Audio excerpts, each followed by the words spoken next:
નમસ્કાર દર્શક મિત્રો, નેક્સસ ન્યૂઝમાં આપનું સ્વાગત છે। ગતરોજ રાજપીપળાના પૌરાણિક હરસિદ્ધિ માતાજીના મંદિરમાં દાનપેટીની ચોરી થતાં આમ આદમી પાર્ટીના જિલ્લા પ્રમુખ નિરંજન વસાવાએ આક્રોશ વ્યક્ત કર્યો છે।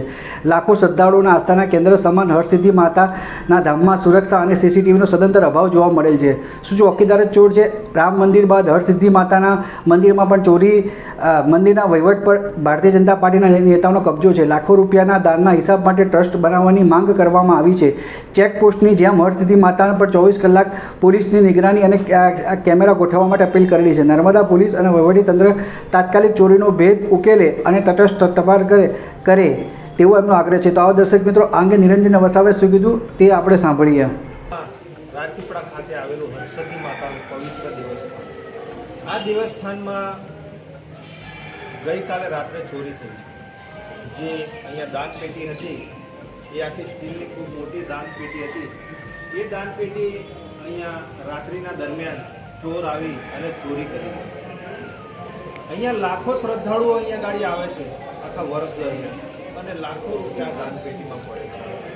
પણ નર્મદા જિલ્લાની પોલીસ હોય, આ અહીંયા ગાડી જે ટ્રસ્ટીના જે પ્રમુખ અને મંત્રીઓ છે એ લોકો આ બાબતે શું ધ્યાન આપે છે? અહીંયા 27 જેટલા કેમેરાઓ લગાડેલા છે। નર્મદા પોલીસને પણ કહેવા માંગે છે કે હરસિદ્ધિ માતાની બહાર જે કેમેરા હતા, આજે તે કેમેરાઓ કેમ નથી? અહીંયા ગાડી આટલું મોટું યાત્રાધામ છે અહીંયા માતાજીનું, પણ તેમ છતાં બહાર કોઈ પણ જાતની પોલીસ નહીં, કોઈ જાતની સિક્યુરિટી નહીં, કંઈ જ નહીં। રાતના ટાઈમે અહીંયા ફક્ત એક જ અહીં મંદિર દ્વારા એક આપણે વોચમેન રહે છે, અને આટલા મોટા મંદિરમાં પાછળની સાઈડ ઘણી દુકાનો હતી, ઘણા ઘરો હતા। એ ઘરો પણ આ મંદિરના જે આગેવાનો છે એ આગેવાનો દ્વારા તોડી નાખવામાં આવ્યા, અને ત્યાં હજુ પણ બાંધકામ અધૂરું છે। બીજું કે અહીંયા ગાડી આ મંદિર આટલા વર્ષોથી છે, ઘણા મંદિરોમાં ટ્રસ્ટ બનાવી દેવામાં આવ્યા છે। આ મંદિરમાં આજ દિન સુધી હજુ સુધી ટ્રસ્ટ બનાવવામાં નથી આવ્યું। એટલે રાજા રજવાડા વખતનું આ મંદિર છે, પવિત્ર ધામ છે અહીંયા હરસિદ્ધિ માતાજીનું। લાખો શ્રદ્ધાળુ અહીંયા ગાડી આવે છે, લાખો રૂપિયાનું દાન આપે છે। આ દાન પેટીઓમાં સ્વયંભૂ પણ આ એટલી બધી નર્મદાના જે વહીવટી તંત્રની એટલી નિષ્કાળજી છે। જે પણ કોઈ ચોરે અહીંયા ગાડી ચોરી કરી છે એની તટસ્થપણે તપાસ કરવામાં આવે, અને વહેલામાં વહેલી તકે આ હરસિદ્ધિ માતાના મંદિરમાં એવા ટ્રસ્ટ અને એવી કમિટીની રચના કરવામાં આવે કે જેથી કરીને આ જે મંદિરના જે લોકો દાન આપે છે લાખો રૂપિયાનું, એ દાનનો એક રૂપિયાનો વ્યવસ્થિત હિસાબ થવો જોઈએ। અહીંયા ભૂતકાળમાં નાના મોટા ઘણા ભ્રષ્ટાચારો આ મંદિરોમાં થયેલા છે, પણ તેમ છતાં ભારતીય જનતા પાર્ટીના જે નેતાઓ છે એ નેતાઓ જ આ પ્રમુખ મંત્રીથી લઈ અને અલગ અલગ સમિતિઓમાં એ લોકો જ અહીં કી પોસ્ટ પર છે।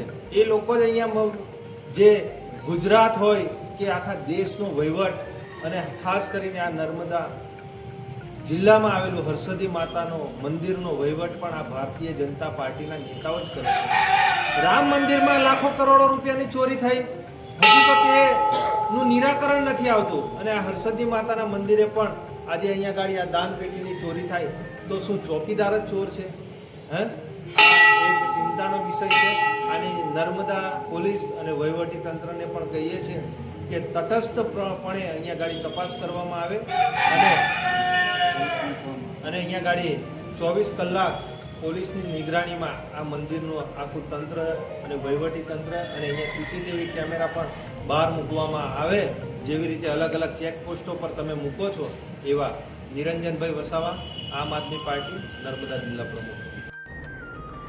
તો દર્શક મિત્રો, આ હતા આમ આદમી પાર્ટીના નર્મદા જિલ્લાના પ્રમુખ નિરંજન વસાવા। તેમણે હરસિદ્ધિ માતાના મંદિરમાં જે ચોરી થઈ છે તે અંગે તેમણે એક ખૂબ જ આક્રોશ વ્યક્ત કર્યો હતો। દર્શક મિત્રો, આ અંગે આપનું શું માનવું છે તે અમને કોમેન્ટ બોક્સમાં જરૂરથી લખીને જણાવશો। દર્શક મિત્રો, આવા સમાચાર જોવા માટે આપ અમારી ચેનલ લાઈક કરો, શેર કરો, સબસ્ક્રાઈબ કરો, અને જો તમે અમારા અહેવાલને ફેસબુક પેજ પર જોઈ રહ્યા છો તો તમે અમારા ફેસબુક પેજને ફોલો કરો, ઇન્સ્ટાગ્રામ પર જોઈ રહ્યા છો તો તમારા ઇન્સ્ટાગ્રામ પેજને ફોલો કરો।